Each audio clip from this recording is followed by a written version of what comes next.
Breaking news, breaking news. From the city of Joburg, about 90 illegal immigrants have been arrested and are currently being held and processed for deportation.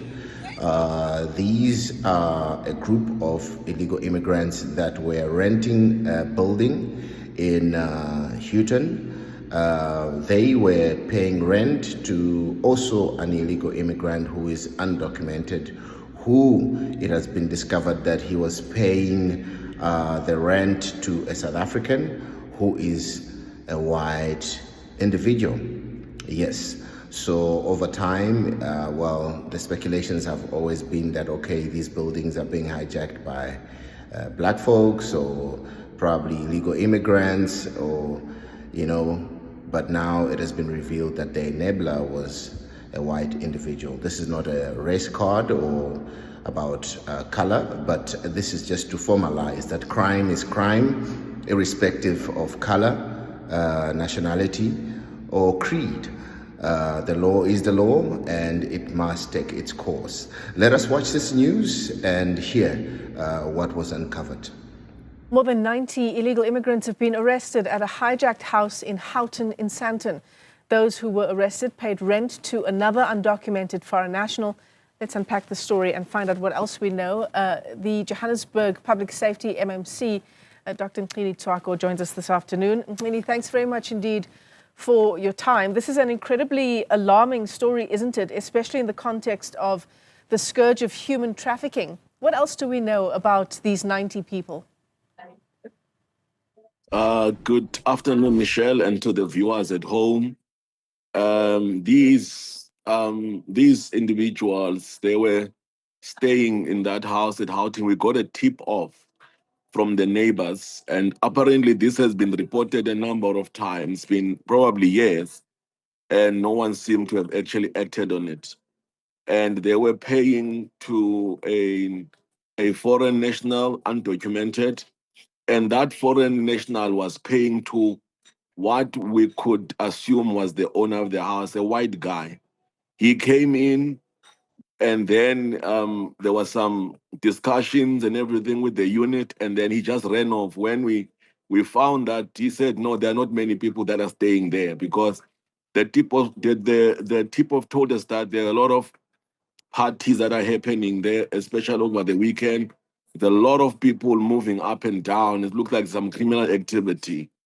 And and the people, they've been paying to these undocumented foreigner about 1,000 rand, of which that undocumented foreigner was paying to what you assume is the owner of the house, white guy. I had to describe, the race, because, so most of the time we think that these hijacking schemes are directly like this more into blacks and foreign national like that, but they are enhancers or enablers at the back of this thing. That the guys ran away. He has not gone back into the house as yet. So yeah, this is what we know at this point in time. So we've contacted the immigration services, just to check if the guys are legal in the country, like they've got the documents and all those things.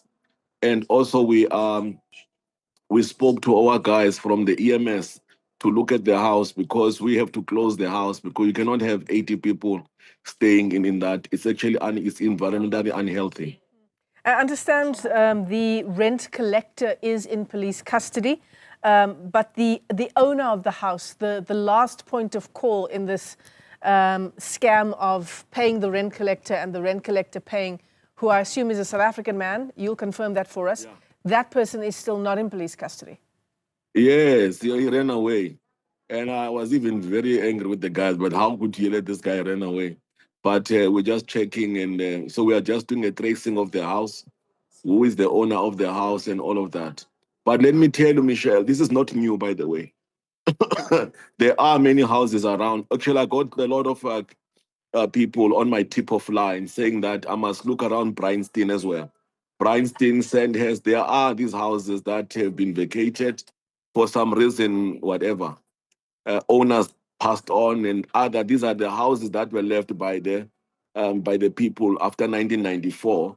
they ran away. And maybe you can ask some of these houses from the Department of Public Infrastructure.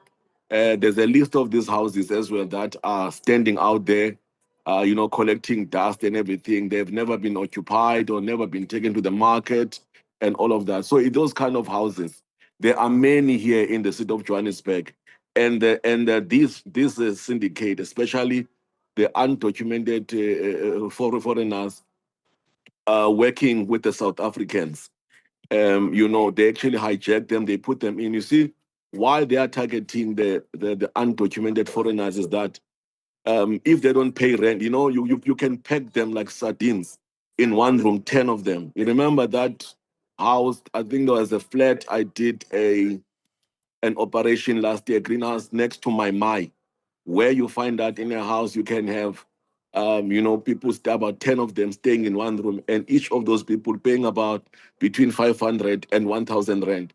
And they don't mind because they come to South Africa looking for greener pastures and work and all of that. They know it's temporary. So South African local guys, they are targeting them because they are desperate. They need a place to really stay. It's not the only one there. And even in Mayfair, that is what is happening also. You've got these individuals that are paying rent to them. So the one that has been put into custody used to collect 1,000 rand a month, which is about 100,000. Now he was passing on 30,000 to what I can call the owner of the house, this white guy. So there was this altercation between them that, hey, I did not know that you've been collecting like 100,000, but you've been giving me 30,000. So this is a syndicate is there. It's in. I got another tip off again. Another houses in actually Bryanston, where there are people, lots of them staying there as well. So it's not something new. It's something that has been happening. Abandoned houses, and the Department of Province Code Command and the National. They actually, some of them have them on the asset register. And I've been asking myself in terms of why don't we put these houses into market? There are so many people who want accommodation and all of that. I did actually get hold of the list at some point in time. And if you should drive around in Sentin as well, there are some houses there you find that is vacated and it has been hijacked as well. Yeah, and I mean, it raises questions, obviously, about just how vulnerable these people are, these people who were found in this abandoned home, these 90 illegal immigrants. Are we looking into that? They've obviously been arrested, but are these vulnerable people who are being exploited? Yes, it is, indeed. Remember, like everyone else, there's I want to call all this thing like, we just deal with the issues, like people come from different parts of the country, different types of the world, seeking opportunities, If even, let's say I go to China or I go to wherever, I remember one time I was doing some part-time work in the UK. I was okay to stay in a very small apartment because, those apartments, they are very expensive, very small, match box that I know that I'm not going to be staying here for long. It's similar to the people who are seeking some greener pastures in South Africa. They will be settling for anything, and the enablers. Even if you go to the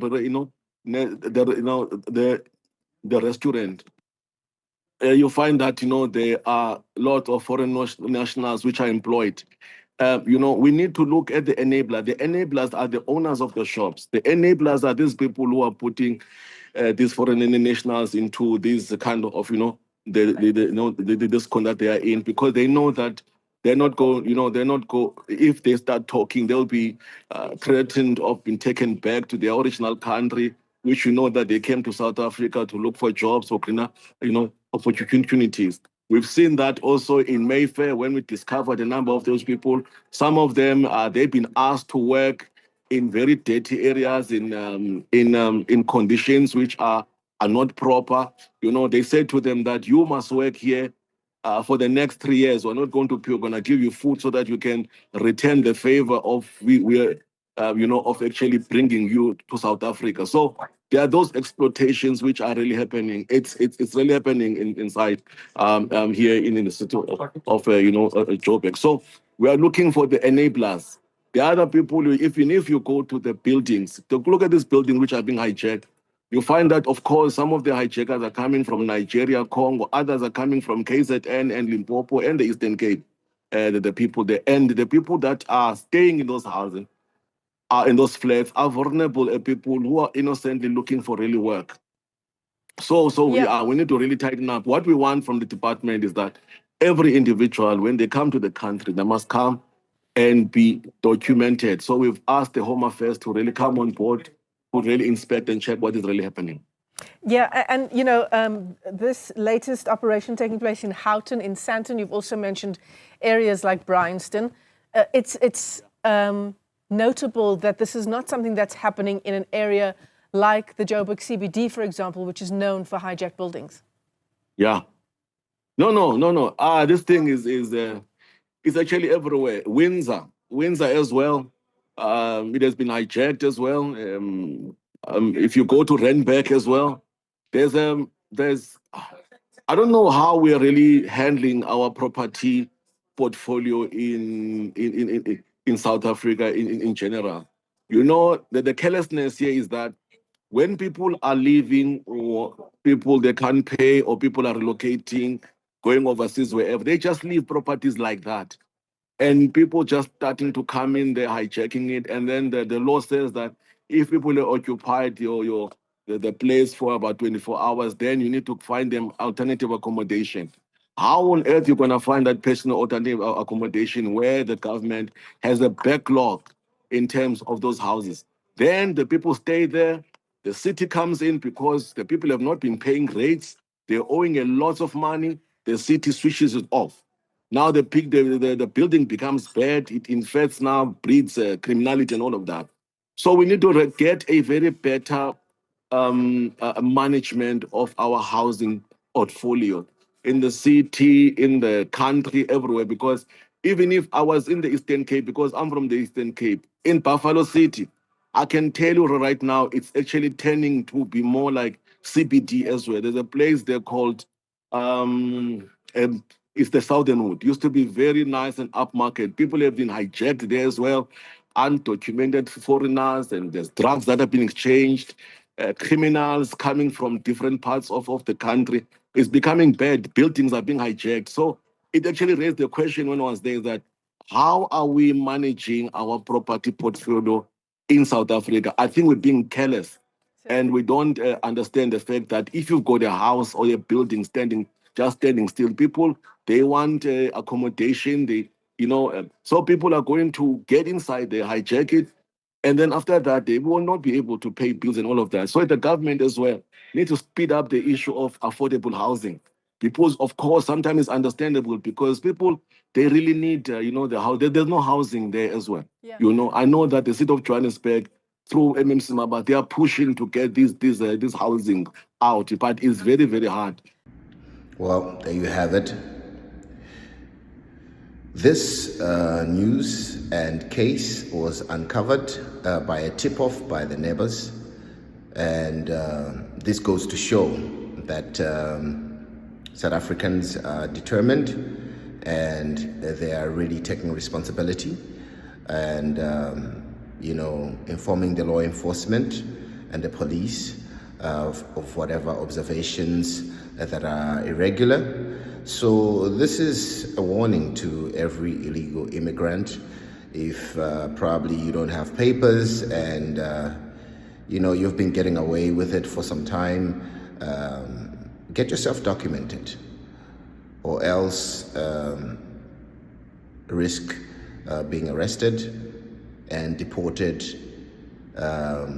because of not having documentation. The law is the law, irrespective of your circumstance or situation. Try to be a law-abiding individual. For a long time, people have taken the law for granted. They have taken the law enforcement for granted. They have done as they pleased. But now, of lately, we have seen that determination is both coming from South Africans as citizens and also the government, law enforcement, and the relevant departments. Well, I hope we stay safe, and I hope we'll find yourself at the right side of the law. Thank you so much. If you haven't subscribed, please do so, and kindly give this video a thumbs up so we can reach out to more people. Thank you so much for having been a part of this video, for taking your time to watch it and being a part of this community. We really appreciate you. Thank you for encouraging us and supporting us. Kindly subscribe if you haven't done so, to be part of the family, so we can always get you notified when we do an upload. Thank you, and God bless you. Stay safe.